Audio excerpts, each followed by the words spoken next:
পৃথিবীর উত্তর দিকে কোনো একটি স্থানে দুইটি পাহাড় আছে, যে দুইটি পাহাড়ের মাঝখানে একটি পথ আছে, যে পথকে বাদশাহ জুলকারনাইন লোহার ইস্পাত দ্বারা বন্ধ করে দেওয়াল করে তুলে দিয়েছেন। পাহাড়ের এক পাশে মানুষের বসবাস, আর এক পাশে ইয়াজুজ মাজুজ, এই দুই গোষ্ঠী বসবাস করে। তারা এত বেশি জালেম এবং অত্যাচারী ছিল যে তারা পাহাড় টপকে এই পার এসে মানুষের উপর অত্যাচার করত, তাদের ধন দৌলত জব্দ করত, তাদের উপর জুলুম অত্যাচার করে হতাহতের ঘটনা ঘটাইত। এতে করে মানুষ অনেক কষ্টে জীবনযাপন করত।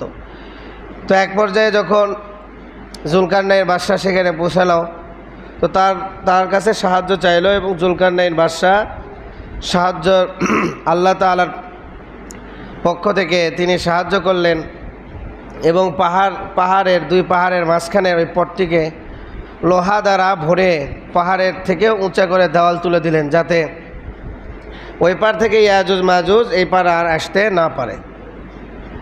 আল্লাহ সেখানে মুহাম্মদ রাসূলুল্লাহ সাল্লাল্লাহু আলাইহি ওয়াসাল্লাম বলেন, ইয়াজুজ মাজুজ মানুষের মধ্যে থেকেই এক প্রকার মানুষ, তারা জিনও না বা ভূত পেত কিছু না, তারা মানুষ। হযরত আব্দুল্লাহ ইবনে ওমর রাদিয়াল্লাহু তাআলা আনহু বলেন, ক্বালা রাসূলুল্লাহ সাল্লাল্লাহু আলাইহি ওয়াসাল্লাম, ইন্না ইয়াজুজ ওয়া মাজুজ মিন বুলদি আদামা। ইয়াজুজ মাজুজ হচ্ছে আদম সন্তানদের মধ্যে থেকেই একদল সন্তান। তাহলে আমরা এটা নিশ্চিত হলাম যে ইয়াজুজ মাজুজ মানুষ, ইয়াজুজ মাজুজ কি মানুষ, তারা আদম সন্তানদের মধ্যে থেকেই সন্তান। ওয়ালাউ উরসিলু লা আফসাদু আলান নাসি মাআয়াশাহুম, যেখানে মানুষ বসবাস করত সেখানে যখন তারা যেত তখন তাদের জীবন যাপনকে অতিষ্ঠ করে তুলত, মানে অত্যাচার করত, জুলুম করত। তারা এক প্রকার অত্যাচারী জাতি ছিল, কিন্তু তারা মানুষ। তারা কি মানুষ, তারা ভিন্ন কোনো জাতি নয়, তারা মানুষের মধ্যে থেকেই এক জাতি, কিন্তু তারা ছিল হিংস্র, জালেম, অত্যাচারী, যারা মানুষকে জুলুম অত্যাচার করত। আন ইবনে হারমালাতা রাদিয়াল্লাহু তাআলা আনহু ক্বালা খাতাবা রাসূলুল্লাহ সাল্লাল্লাহু আলাইহি ওয়াসাল্লাম, যে আল্লাহর নবী একবার খুতবার মধ্যে ইরশাদ করলেন, ইন্নাকুম তাকুলুনা লা আদুওয়া ওয়া ইন্নাকুম লান তাজালু তুকাতিলুনা আদুওয়া হাত্তা ইয়াতিয়া ইয়াজুজ ওয়া মাজুজ ইরাদুল ওয়ুজুহি। তোমরা বলতে আসো যে এখন কোনো দুশমন নাই, এখন কোনো দুশমন নাই, অথচ তোমরা আজীবন দুশমনের সাথেই যুদ্ধ করবা। মানে সাহাবা একরাম এমন এক পর্যায়ে পৌঁছে গেছে যে যেই সময় আল্লাহর নবী এবং সাহাবাদের সাথে কেউ যুদ্ধ করতে আর চাইতো না ভয়ে, কারণ সাহাবা একরামের শক্তি এবং ইমানের জজবা সেই সময় বেড়ে গেছিল। তো সাহাবা একরাম তখন মনে করতো যে মনে হয় এখন আর আমাদের কোনো দুশমন নেই। তো এই কথা যখন চালু হয়ে গেল, তো আল্লাহর নবী এটা যখন শুনলেন, তো একবার খুতবার মধ্যে তিনি বললেন যে তোমরা মনে করতেছো এখন তোমাদের দুশমন নেই, এখন তোমাদের শত্রু নাই, এটা মনে করতেছো, কিন্তু অথচ যে তোমাদের দুশমন আজীবন থাকবে, তোমরা আজীবন দুশমনের সাথে যুদ্ধ করতেই থাকবা। এমনকি ইয়াজুজ মাজুজ পর্যন্ত তোমরা দুশমনের সাথে কি করতে থাকবা, যুদ্ধ করতেই থাকবা। তোমাদের দুশমন কোনোদিন দুনিয়া থেকে মিটবে না। তাহলে মুসলমানের দুশমন কিয়ামত পর্যন্ত থাকবে না, থাকবে না, থাকবে।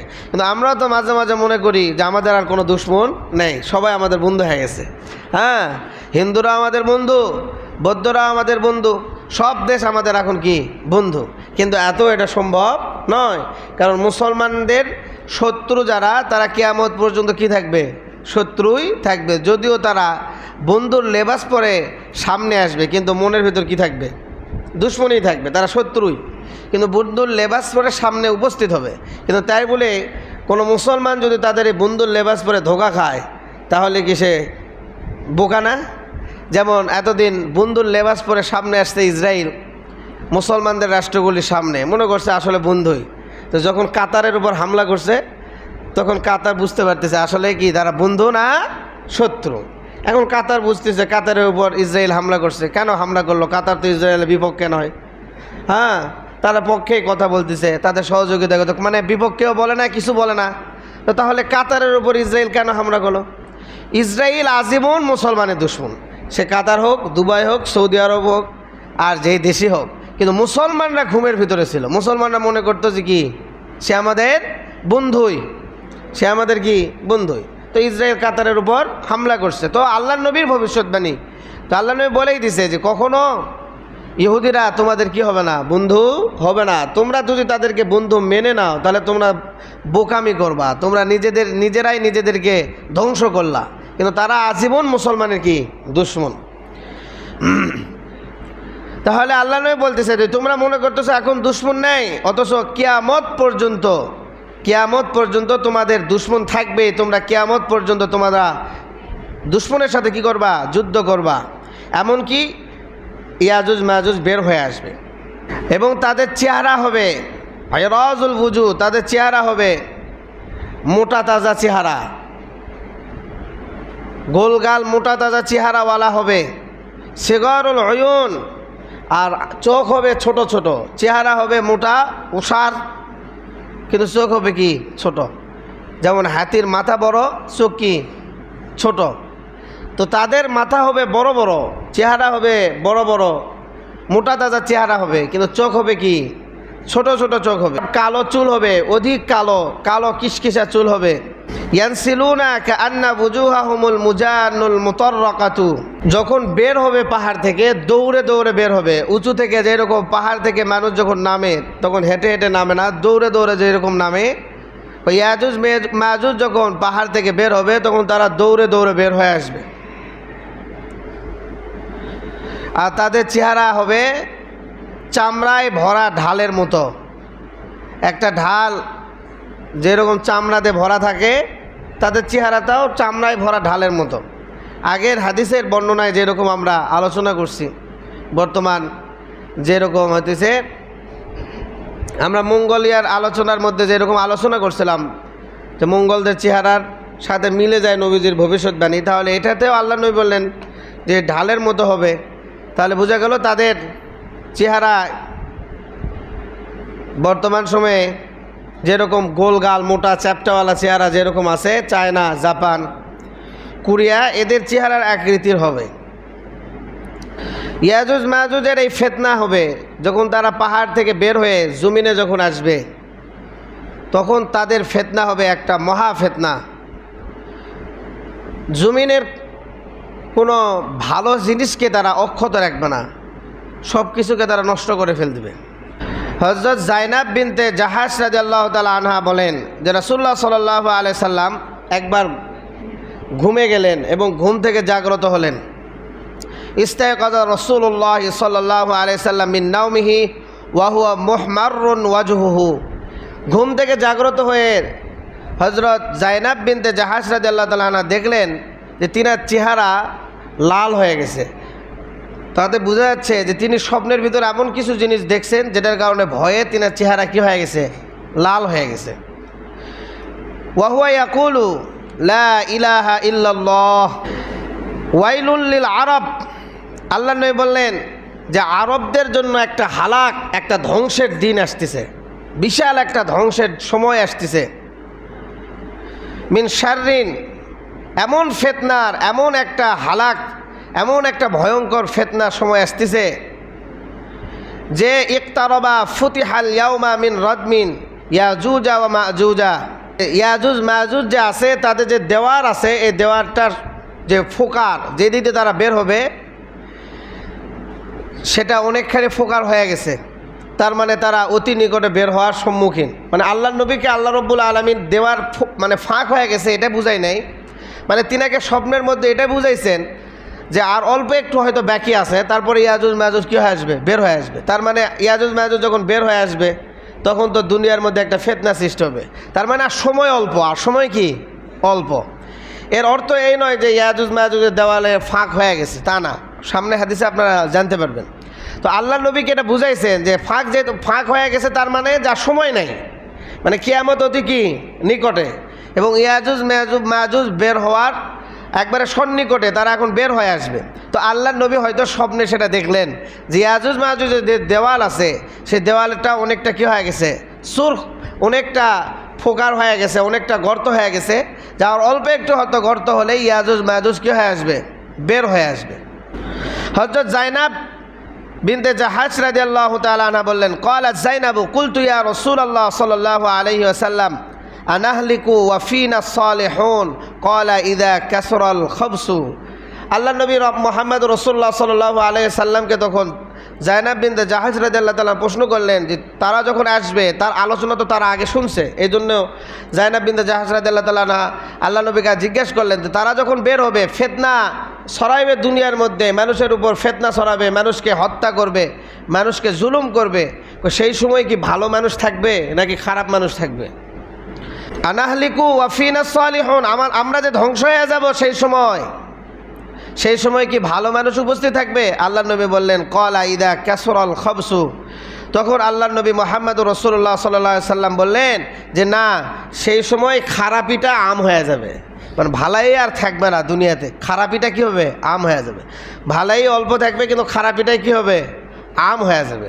এখন প্রশ্ন আসতে পারে যে হুজুর ইয়াজুজ মাজুজ তো হযরত ঈসা আলাইহিস সালামের সময় আসবে, তাই আসবে না? তো হযরত ঈসা আলাইহিস সালাম দাজ্জালকে হত্যা করার পরে তো দুনিয়াতে ইসলামী শাসনই প্রতিষ্ঠা করবে, ইসলামী শাসন প্রতিষ্ঠা করবে এবং ইসলামী কালচার পৃথিবীর মধ্যে প্রতিষ্ঠা করবে, মানুষ অনেক সুন্দরভাবে বসবাস করবে, সেখানে কোনো কাফের থাকবে না, কি থাকবে? মুসলমানরা থাকবে। দাজ্জালের সময় সব কাফেরদেরকে হত্যাই করা হবে, সব মুসলমান থাকবে এবং ইসলামী শাসন চলবে। তাহলে আল্লাহ নবী বললেন ইযা কাসরাল খাবসু, যে তখন বুড়াইটা খারাপিটা আম হয়ে যাবে কিভাবে? হযরত ঈসা আলাইহিস সালামের শাসন আমল তো তখন ন্যায়পরায়ণ বাদশার শাসন আমল থাকবে, তাহলে এটা আবার কেন হবে? প্রশ্ন জাগতেছে না? যে ভালো সময়ই তো হবে। হযরত ঈসা আলাইহিস সালাম তো সব খারাপি মিটেই দিল, যুদ্ধ করে দাজ্জালকে হত্যা করে সব খারাপি তো ধ্বংসই করলো, তাহলে আবার কি খারাপি থাকবে যেটা আম খারাপি হবে যে ইয়াজুজ মাজুজ আসবে? এটার অনেক কয়টা উত্তর হতে পারে, তবে এটা আপনারা বোঝেন যে সেই সময় মুসলমানরা থাকবে ঠিক আছে, কিন্তু মুসলমান তো নতুন করে জন্ম নেবে না। নতুন করে জন্ম নেবে না, যারা মুসলমান ছিল তারাই থাকবে, যারা মুসলমান ছিল তারাই থাকবে। তো ইসলামী শাসনও প্রতিষ্ঠা হবে। যেমন সৌদি আরবে তো ইসলাম পুরোপুরি নাই, কিছু হলেও তো ইসলামী শাসন আছে। যেমন আগে যারা সৌদি আরব থেকে আসতো তারা বলতো যে নামাজের সময় হলেই নামাজে যেতে হবে, দোকানপাট বন্ধ করে দিতে হবে, না হলে গ্রেফতার করবে। তো অনেকে কী করতো, দোকানের ঝাঁপ নামে ভিতরে বসে থাকতো, তাও নামাজে যেত না। তাহলে কি জোর করে নামাজ পড়ানো যায়? তারাও তো মুসলমানই, আবার ইসলামী শাসনই আছে। তাহলে বোঝা গেল হযরত ঈসা আলাইহিস সালাম ইসলামী শাসন প্রতিষ্ঠা করবে, কাফেরদেরকে হত্যা করবে, কিন্তু যে মুসলমানরা থাকবে তারা খাসটা মুসলমান। কি মুসলমান? মানে উপরে মুসলমান হলেও ভিতরে শয়তানি কি বিদ্যমানই থাকবে, ভিতরে কুফুরি থাকবে, ভিতরে মানে নেফাকি থাকবে। তারা একবারে পিওর 100% কি হবে না? ভালো হবে না। হযরত ঈসা আলাইহিস সালাম শাসন করতেছে বিদায় হয়তো অনেক মানুষ, অনেক মুসলমান শাসনের ভয়ে কি থাকবে? ভালো থাকবে, কিন্তু প্রকৃতপক্ষে তারা কি হবে না? ভালো হবে না। আল্লাহর নবী বলছে শাসনটা হবে ইনসাফের। তো হযরত ঈসা আলাইহিস সালাম শাসন করবে ইনসাফের, কিন্তু মানুষ সবাই কি হবে না? ইনসাফওয়ালা হবে না। মানুষের ভিতর কি থাকবে? কুফুরি খারাপি বিদ্যমান থাকবে। আর এত বেশি কুফুরি আর খারাপি বিদ্যমান থাকবে, এই জন্য আল্লাহর নবী বললেন ইজা কাসুরাল খবসু, যে মানুষের মধ্যে খারাপিটা ব্যাপক হয়ে যাবে, খারাপি ব্যাপক হবে, মানুষ খারাপ ব্যাপক হবে। এটা আল্লাহর নবী বললেন যে খারাপিটা মানুষের ভিতর ব্যাপক হবে। তার মানে মানুষ মুসলমানের আকৃতি থাকলেও ভিতরে ভিতরে কি হবে? শয়তান হবে। ভিতরে ভিতরে কি হবে? শয়তান। আর সেই সময় ইয়াজুজ মাজুজ আসবে। ইয়াজুজ মাজুজের ফিতনাটা কেমন হবে, যে তাদের ফিতনা এত ভয়ানক কেন হবে? তো ইয়াজুজ মাজুজের ফিতনাটা এত হবে যে তারা পাহাড় থেকে বের হওয়ার সঙ্গে সঙ্গে মানুষ যাকে যেখানে পাবে সেখানে মেরে ফেল দেবে, হত্যা করবে। রাগ, বুঝলেন কথা? কাদের জন্য বন্দী হয়েছে? মানুষের জন্যই তো বন্দী হয়েছে। একদল মানুষের জন্য তারা পাহাড়ের ওই পার বন্দী হয়েছে। এখন তারা চিন্তায় আছে যে তোরকে কারণে আমরা বন্দী হচ্ছি, যেদিন বের হব তোদের ডেকে নিব। গ্রামের ভিতর কেজা গণ্ডগোল হয় না? কোনো একটা বাড়ির কারণে বা কোনো একটা মনে সমাজের লোকের কারণে যদি কি হয়, কোনো একটা সমাজের লোকের কারণে যদি কেউ মনে করেন যে জেলে যায় বা জুলুমের কি হয়, শিকার হয়, তারপরে সে কি করে? অঙ্গীকার করে যে যেদিন আমি জেল থেকে বের হব বা যেদিন আমার এটা মিটবে সেদিন তোকে দেখে নিব। ক্ষোভ, ভিতরে ক্ষোভ তৈরি হয়ে থাকে। তাহলে ইয়াজুজ মাজুজ এদের ভিতরে ক্ষোভ তৈরি হয়ে আছে মানুষের মধ্যে, মানুষের প্রতি তাদের একটা ক্ষোভ ভিতরে তৈরি হয়ে আছে। তো তারা চিন্তা করতেছে যে আজ না হয় কাল, একদিন না একদিন কি হব, আমরা বের হব, আর যেদিন বের হব সেদিন তোদেরকে আমরা দেখে নিব। তো তাদের ফিতনা এত ভয়ানক হবে যে সব যেখানে মানুষকে পাবে সেখানে তারা হত্যা করবে, রক্ত জারি করবে, যে তারা ইয়াজুজ মাজুজ তাদের গোষ্ঠী ছাড়া দুনিয়াতে কাউকে আর জীবিত থাকবে না, সবাইকে মেরে ফেল দেবে। এত ক্ষোভ, মানে এত তাদের রাগ হবে, দুনিয়াতে কাউকে থাকবে না, সবাইকে, সব মানুষকে মেরে ফেল দেবে। চিন্তা করবে যে দুনিয়াতে শুধু আমরাই থাকবো, আর কেউ থাকতে পারবে না। এই জন্য যাকে পাবে তাকেই মেরে শেষ করে ফেল দেবে। তো যাই হোক, এই হচ্ছে ভয়ানক ফিতনা। তো মানুষ যেটাই হোক মরার জন্য তো ভয় করে, মৃত্যুর জন্য সবাই ভয় করে না। এই জন্য সেই সময় ইয়াজুজ মাজুজ থেকে বাঁচার জন্য মানুষ, মানে তার বড় ফিতনা এই নয় যে নামাজ পড়বা না, জান্নাত যাবা না জাহান্নামে যাবা, বা দিন নিয়ে ফিতনা করবে, এটা ফিতনা না। তার সবথেকে বড় ফিতনা হচ্ছে সে মানুষকে দেখাই পাবে না, মানে মানুষকে দেখলেই মেরে ফেল দিবে, যাকে দেখবে তাকে কি করবে, হত্যা করবে, মানে কথা কওয়ার কোনো সুযোগ নেই।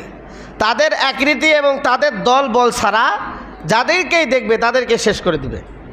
এজন্য মানুষেরা ভয়ে ভয়ে তাদের যে মনে করেন যে এলাকা থাকবে সেখানে ব্যারিকেড দিয়ে থুবে, যাতে তারা না আসতে পারে। তারা লুকে লুকে থাকবে, ঘর থেকে, কম থেকে, গোষ্ঠী থেকে, যে যেখানে থাকবে সেখান থেকে বের হবে না, সেখানে লুকে থাকবে ইয়াজুজ মাজুজের ভয়ে। তো ইয়াজুজ মাজুজ যে পাহাড়ের ওই পারে আছে, তো পাহাড়ের ওই পারে তাদের অনেক বড় দল হয়ে গেছে। তো তাদের ওখানেও একজন বাদশাহ আছে। ওই বাদশার নেতৃত্বে প্রতিদিন আল্লাহ নবী মুহাম্মদ রাসূলুল্লাহ সাল্লাল্লাহু আলাইহি ওয়াসাল্লাম বলেন, প্রতিদিন তারা সকালে বের হয় একদল, ওই পাহাড়ের স্বর্ণের লোহার পাহাড়ের, ওই পাহাড়ের এই পার যে লোহার প্যাঁচি আছে, এই প্যাঁচিতে এসে তারা উপস্থিত হয় প্রতিদিন নিয়মিত। যেদিন থেকে প্যাঁচির তোলা হয়েছে তারপর থেকে যেদিন তারা বের হবে সেদিন পর্যন্ত প্রতিদিন নিয়মিত তাদের যে বাদশাহ, তার বাদশার নেতৃত্বে এক দল এসে প্রতিদিন ওই প্যাঁচিরে এসে প্যাঁচির কাটে। কি কাটে? প্যাঁচির কাটে, লোহার প্যাঁচির কাটে প্রতিদিন। এটা একদিন বন্ধ থাকবে আর একদিন চালু হবে এরকম না, নিয়মিত চলতেছে। এখনও তারা কাটতেছে, এখনও তারা কি কাটতেছে? পাহাড় কাটতেছে। যে প্রতিদিন সকাল থেকে সন্ধ্যা পর্যন্ত পাহাড় তারা কাটতেই থাকবে, কাটতেই থাকবে। কাটতে কাটতে সন্ধ্যা যখন হয়ে যাবে, যখন সূর্য ডুবা অতিক্রম হবে, যখন সূর্য ডুবে যাবে, তখন তাদের বাদশা বলবে, ঠিক আছে আজকে এই পর্যন্ত থাক, যতটুকু বাকি আছে আগামীকাল আসে আবার কি করব, শেষ করব। তো পরের দিন আবার তারা পরের দিন সকালে আবার আসবে, এসে দেখবে যে যা করছে কিছুই নাই, সব আবার কী হয়ে গেছে, ঠিক হয়ে গেছে। কে জানি এসে প্যাসিরটাকে আবার ঠিক করে দিছে, যেরকম প্যাসির ছিল ওই রকমই হয়ে গেছে। মানে প্যাচিরটা যে কাটছে সারাদিন কষ্ট করে সেটা নেই। এখন আমরা হলে কি করলাম, আচ্ছা প্যাচি কাটবো না, আর ইঙ্গাই থাকবো, কাটলেও লাভ হচ্ছে না, 2 দিন 3 দিন, কিন্তু তারা ধৈর্য হারাবে না।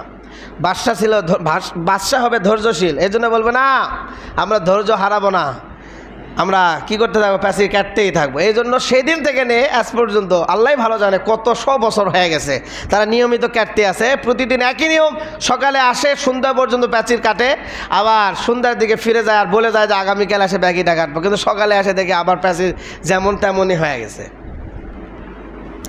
তো আল্লাহ নবী এখানে একটা কারণ উল্লেখ করছে, যদিও এটা আল্লাহ তাআলা মানুষকে বোঝানোর জন্য কারণ, কিন্তু মেন উদ্দেশ্য তো আল্লাহর, মানে আল্লাহ যাচ্ছে না দেখে তারা কি হচ্ছে না, বের হচ্ছে না, কিন্তু মেন উদ্দেশ্য কার? আল্লাহর। কিন্তু আল্লাহ নবী এখানে একটা কারণ উল্লেখ করছেন। আল্লাহ নবী বলেন যে প্রতিদিন তারা আসবে, কাটবে এবং সন্ধ্যা হলে তারা ফিরে যাবে। কিন্তু একদিন হঠাৎ করে তারা আসবে, আসার পরে সন্ধ্যা হবে, তো বাদশা বলবে, সেদিন এসে বলবে ঠিক আছে আগামীকাল বাকিটা আমরা কি করব, কাটবো। কিন্তু সেদিন একটা কথা বলবে, ইরজিউ ফাসাতাহফিরুনাহু গাদান ইনশাআল্লাহু তাআলা, যে ঠিক আছে যাও আগামীকাল ইনশাআল্লাহ তাআলা আমরা বাকিটা শেষ করব। এই দিন ইনশাআল্লাহ বলবে, এই দিন কি বলবে? ইনশাআল্লাহ বলবে। এখানে একটা ঘটনা আমরা ছোটোবেলায় শুনছিলাম। আল্লাহ নবী এখানে দেওয়ালকে কাটার কথা বলছেন, ইদা কাদু, মানে দেওয়ালকে খোদার কথা বলছেন, মানে চোটানোর কথা বলছেন। কিন্তু আমরা অনেক সময় ছোটোবেলায় শুনছি যে ইয়াজুজ মাজুজ দেওয়াল চাটে, কি করে? দেওয়াল এসে চাটতে চাটতে মানে দেওয়াল ক্ষয় যায়, তারপরে যেদিন ক্ষয় যাবে সেদিন কী হবে, বের হবে। তাহলে আজকে আমরা বুঝতে পারলাম এটা সম্পূর্ণ একটা বানোয়াট এবং কি কথা, মিথ্যা কথা। দেওয়াল চাটবে না। আল্লাহ নবী পরিষ্কার হাদিস, ইদা কাদু ইয়ারাউনা শুআআ আশ-শামসি, যতক্ষণ পর্যন্ত সূর্য মানে দেখবে, সূর্য ডোবার আগ পর্যন্ত তারা দেওয়াল খুঁড়তে থাকবে, মানে চুটাইতে থাকবে। তো লোহার জিনিসকে চ্যাটে চ্যাটে ক্ষয় করা যায়? এটা অসম্ভব বিষয় না? তারা তো মানুষ, এজন্য তাদের হাতুড়ি দিয়ে তারা লোহার দেওয়ালকে ভাঙার চেষ্টা করবে। এখানে চাটাচাটির কোনো বিষয় নেই। এজন্য আমরা এতদিন যারা চাটাচাটির কথা শুনছি এটা সম্পূর্ণ বানোয়াট এবং কি কথা, মিথ্যা কথা। চাটবে না, দেওয়াল খুঁড়বে। এরপরে পরের দিন যখন যেদিন বাদশা বলবে ইনশাআল্লাহ তাআলা আগামীকাল ইনশাআল্লাহ আমরা বাকিটা আসি কি করব, শেষ করব। এরপরে পরের দিন ফায়াউদুনা ইলাইহি ওয়া হুয়া কাহাইআতিহি হিনা তারাকুহু, পরের দিন যখন বাদশা তাদের দলবল নিয়ে ফিরে আসবে, আসে দেখবে যে গতকাল যে পর্যন্ত কেটে গেছি এখন ওই পর্যন্ত আছে, আলহামদুলিল্লাহ, মানে এখন আর পূরণ হয় নাই। পরের দিন যে পর্যন্ত থুয়ে গেছে ওই পর্যন্ত আছে। ফায়াহফিরুনাহু ওয়া ইয়াখরুজুনা আলান নাস, এরপরে তারা ওই বাকিটা শেষ করবে, ওই দিন করে মানুষের উপর ঝাঁপিয়ে পড়বে। মানুষের উপর কি পড়বে, ঝাঁপিয়ে পড়বে। আল্লাহ নবী বলে এত সংখ্যক হবে তাদের, মানে গণনা এত বেশি হবে যে তারা যখন জমিনের মধ্যে আসবে, আসে তো সব কিছু শেষ করবেই, এত বেশি হবে যে তারা যখন মারা যাবে, মারা যাওয়ার পরে তাদের লাশগুলি জমিনের পশু পাখি খায়া মোটা হয়ে যাবে। তাদের লাশ জমিনের পশু পাখি খায়া মোটা হয়ে যাবে। তাহলে তারা কি 1-2 জন হবে না, অসংখ্য হবে, অসংখ্য। ফায়ানশিফুন আল মা, দুনিয়ার বুকে যখন তারা আসবে, দুনিয়াতে যত পানি আছে সব পানি তারা চুষে খেয়ে ফেল দেবে। কেমন ভয়ানক হবে, তার কেমন দলটা হবে, আর কেমন মানে কত বেশি হবে যে আল্লাহ নবী বলেন ফায়ানশিফুন আল মা, সব পানি চুষে শেষ করবে। ওয়ায়াতা হাসনুন নাস মিনহুম ফি হুসুনিহিম ফায়ামুরুনা বিসাহামিহিম ইলাস সামা, এরপর জমিনে যেখানে যাকে পাবে শেষ করবে। শেষ করার পরে যখন দেখবে জমিনে আর কেউ নেই, সবাইকে হত্যা করা হয়ে গেছে, তখন তাদের তীর যেটা থাকবে, তাদের কাছে ধনুক থাকবে, এটা যেটা বোঝা গেল, তাদের কাছে ধনুক থাকবে। তারা তীর দিয়ে, ধনুক দিয়ে তাদেরকে, মানুষদেরকে যেখানে দেখবে, যেগুলো শিকারীরা, বন্যরা মানুষ দেখলে শিকার করে, ওই তারা ইয়াজুজ মাজুজ আসে, ধনুক দিয়ে যাকে যেখানে দেখবে তীর মেরে মেরে হত্যা করবে। মানুষকে থুবে না, সবাইকে শেষ করবে। শেষ করার পরে দুনিয়াতে যখন আর মানুষ থাকবে না, মানুষ থাকবে লুকে থাকবে, বুঝেননি, মানে রাস্তাঘাটে যাকে দেখবে তাকে শেষ। এরপরে তারা চিন্তা করবে দুনিয়ারগুলো তো শেষ, এবারে আসমানে মারি। এরপরে তারা বিসাহামিহিম ইলাস সামা, আসমানেও তীর মারবে। তীর মারার পর আল্লাহ রাব্বুল আলামিন ফেরেশতার মাধ্যমে তীরের উপর রক্ত দিয়ে ফেলে দিবে, তীরের মাথাতে রক্ত মেখে দিবে, দিয়ে ফেলে দিবে। ফাদারজিউ আলাইহা দামু আল্লাযী ইজফাল্লাহ ফায়াকুলু ফাহারনা আহলাল আরদি, এরপরে যখন তীর তাদের কাছে চলে আসবে, দেখবে যে রক্ত, তখন তারা বলবে যে জমিনের গুলাকে শেষ করছে, আসমানের গুলাকে কী করছি, শেষ করছি। এখন জমিনে সব ফাঁকা, জমিন আসমানে আর কেউ নাই। ও আলাউনা আহলাস সামা, জমিনের গুলাকেও আমরা ধ্বংস করছি, আসমানে যারা ছিল সেগুলোকেও আমরা কি করছি, ধ্বংস করছি। ফায়াবাসুল্লাহু নাফান ফি আকফাহিহিম ফায়াকতুলুহুম বিহা, এরপর আল্লাহ রাব্বুল আলামিন নিজ কুদরতে তাদেরকে কি করে দিবে, ধ্বংস করে দেবে, তাদেরকে ধ্বংস করে দেবে আল্লাহ রাব্বুল আলামিন নিজ কুদরতে। ক্বালা রাসূলুল্লাহ সাল্লাল্লাহু আলাইহি ওয়াসাল্লাম ওয়াল্লাযী নাফসি বিয়াদিহি ইন্না দাওয়াব্বাল আরদি লাতাসমানু ওয়া তাশকুরু শাকরান মিন লুহুমিহিম, আল্লাহ রাব্বুল আলামিনের কসম খেয়ে আল্লাহ নবী বলছেন যে খোদার কসম, যে জমিনের বুকে যত প্রাণী আছে সব প্রাণী মোটা তাজা হয়ে যাবে, তাদের গোস্ত খায়া কী হয়ে যাবে, মোটা তাজা হয়ে যাবে।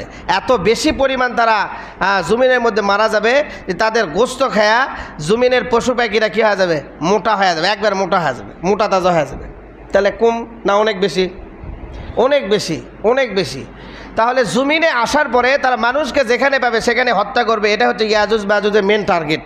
ইয়াজুজ মাজুজ দুনিয়াতে আসে, যেখানে মানুষ পাবে সেখানে শেষ করবে, আর যা কিছু পাবে সব খেয়ে শেষ করবে, সব। এরপরে হযরত ঈসা আলাইহিস সালাম, মানুষ তো সব গোত্রে গোত্রে ঢুকে থাকবে, মানে যে যেখানে জায়গায় পাবে সেখানে ঢুকে থাকবে। আর হযরত ঈসা আলাইহিস সালাম যুদ্ধ করে তো পারবে না তাদের সাথে, কারণ তারা হবে একবারে মৌমাছির চাকের মধ্যে আসবে, কিভাবে যুদ্ধ করবে, পারবে না। এজন্য হযরত ঈসা আলাইহিস সালাম তাদের সঙ্গী বল নিয়ে তুর পাহাড়ে অবস্থান করবে। কোথায়? তুর পাহাড়। হযরত মুসা আলাইহিস সালাম কোথায় গেছিলেন? তুর পাহাড়ে। তাহলে এটা মক্কায় হলো না মিশরে হলো? মিশরে। তাহলে বোঝা গেল সেই সময় হযরত ঈসা আলাইহিস সালাম কোথায় থাকবে? মিশরে। তাহলে হযরত ঈসা আলাইহিস সালাম তুর পাহাড়ে অবস্থান করবে, যেখানে হযরত মুসা আলাইহিস সালাম আল্লাহ তাআলার সাথে সাক্ষাৎ করার জন্য গেছিলেন।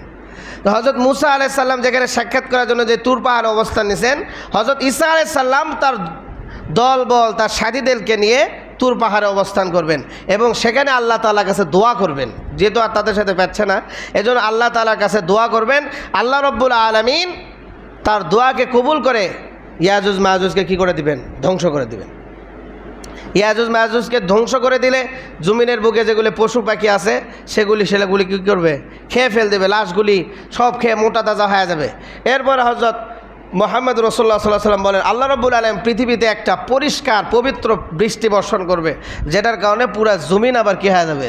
পরিষ্কার হয়ে যাবে। এই হচ্ছে ইয়াজুজ মাজুজ, যারা দুনিয়াতে আসে মানুষের উপর কি করবে? হাঙ্গামা করবে, মানুষকে অত্যাচার করবে, মানুষকে ধ্বংস করে দিবে। যাই হোক, মেন কথা হচ্ছে যে ইয়াজুজ মাজুজ একটা ভয়ঙ্কর জাতি, যারা এখন পাহাড়ের ওই পার আছে। প্রতিদিন তারা পাহাড়ের যে দেওয়াল নির্মাণ করা হয়েছে সেই দেওয়ালকে তারা কাটতেছে এবং কিয়ামতের আগে যেদিন আল্লাহ তাআলার হুকুম হবে ইনশাল্লাহ বলবে, এটা একটা নমুনা। তো ইনশাল্লাহ বলার পরে তারা পাহাড় থেকে বের হওয়া শুরু করবে, মৌমাছি ঝাঁকের মতো অসংখ্য তারা হবে, মানুষকে যেখানে পাবে সেখানে হত্যা করবে। মানুষ তাদের ভয়ে বাধ্য হয়ে বিভিন্ন জায়গায় যা লুকে থাকবে, ঘর থেকে বের হবে না, তারপরে ক্যামেরা থেকে বের হবে না, দরজা কবা সব লাগিয়ে দিয়ে ঢুকে থাকবে। এবং হযরত ঈসা আলাইহিস সালাম তাদের দলবল নিয়ে তুর পাহাড়ে অবস্থান করে আল্লাহ তাআলার কাছে দোয়া করবে। অতঃপর আল্লাহ তাআলা তাদের দোয়া কবুল করে আল্লাহ তাআলা নিজ কুদরতে গজবের মাধ্যমে তাদেরকে দুনিয়াতে ধ্বংস করে দেবেন। এরপরে পশু পাখি তাদের মাংস খেয়ে মোটা হয়ে যাবে। আল্লাহ রব্বুল আলামিন আসমান থেকে বৃষ্টি বর্ষণের মাধ্যমে পুরা পৃথিবীকে আবার পরিষ্কার করে দেবেন। আল্লাহ রব্বুল আলামিন আমাদের সবাইকে ইয়াজুজ মাজুজের এই ফিতনা থেকে হেফাজত করে। সবাই আমিন। ওয়া আখিরু দাওয়ানা আলহামদুলিল্লাহি রাব্বিল আলামিন।